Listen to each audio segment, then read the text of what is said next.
Hey, it's Regina from Each of Life, and we are making hash brown skillets today. Let's go ahead and get started. Here's what you're going to need. We're going to take our hash browns, you can use shredded or cubed, frozen, unfrozen, and add butter and let those toast up and add some pepper. You can add salt too if you wanted. While those are cooking, we're going to go ahead and grab our sausage, and this is not Italian sausage, this is breakfast sausage, and we're going to chop this into smaller pieces with a skillet and just keep doing this until it starts to come apart.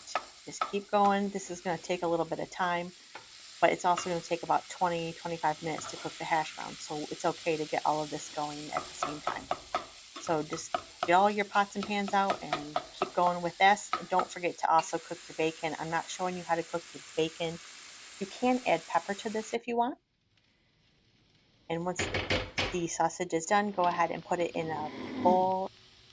Scramble your eggs last because those are going to take the least amount of time, and then you can start mixing this together to however you like it.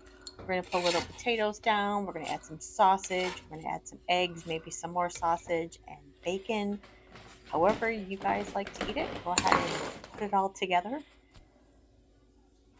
Any leftover you have will make great breakfast burritos too, so don't feel that any of this is lost. And just put it all together however you like.